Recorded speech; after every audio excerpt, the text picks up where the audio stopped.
జై శ్రీకృష్ణ. ఈరోజు పంచాంగం రాశి ఫలాల్ని తెలుసుకుందాం. 19 జూలై 2025 శనివారం.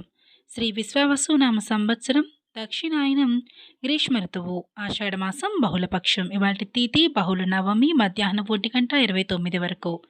నక్షత్రం భరణి తెల్లవారుజామున 12:18 వరకు. అమృతకాలం రాత్రి 7:52 నుండి రాత్రి 9:20 వరకు. దుర్ముహూర్తం ఉదయం 7:18 వరకు. వర్షం ఉదయం 10:56 నుండి మధ్యాహ్నం 12:24 వరకు. సూర్యోదయం ఉదయం 5:38 నిమిషాలకు. సూర్యాస్తమయం సాయంత్రం 6:38 నిమిషాలకు. ఈరోజు రాశి ఫలాలు తెలుసుకుందాం. ముందుగా మేషరాశి. పాత నిర్ణయాల వల్ల నిరాశ కలగవచ్చు. మానసికంగా ఒత్తిడి ఉంటుంది. వృషభ రాశి. ఆరోగ్యానికి శ్రద్ధ ఇవ్వండి. ధ్యానం ఫలకరం. మిథున రాశి. ఈరోజు ప్రశాంతంగా ఉంటుంది. ఇతరులకు సహాయం చేసే అవకాశం ఉంది. కర్కాటక రాశి. విశ్రాంతి తీసుకుని శక్తిని పునః సంపాదించండి. సింహరాశి. ఖర్చులను నియంత్రించండి.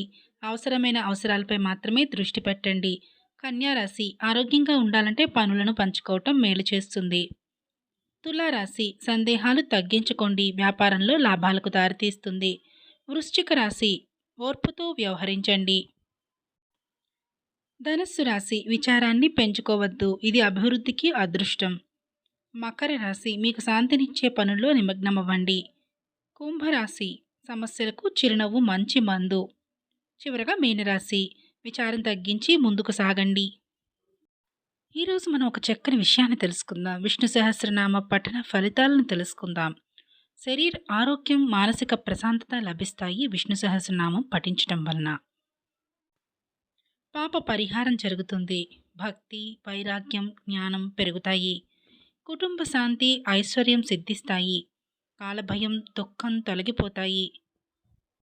అయితే దీన్ని ఎలా పఠించాలి? ప్రతిరోజు ఉదయం లేదా సాయంత్రం శుభ సమయాల్లో పవిత్రంగా స్నానం చేసి పవిత్రంగా చేతులు కడుక్కొని శాంతియుత స్థలంలో నమస్కారంతో, భక్తితో, స్థిరమైన మనస్సుతో పఠించాలి. కనీసం ఒక్క నామాన్ని అయినా ధ్యానిస్తూ జపించవచ్చు. విష్ణు సహస్రనామం అనేది కేవలం నామావళి మాత్రమే కాదు. అది ఆ శ్రీ మహావిష్ణు యొక్క పరిపూర్ణ తత్వాన్ని తెలియచేసే దివ్య గ్రంథం. నా ఛానల్ని మొట్టమొదటిసారి చూస్తున్నట్టయితే సబ్స్క్రైబ్ చేయటం మర్చిపోకండి. అలాగే లైక్ చేసి షేర్ చేయండి.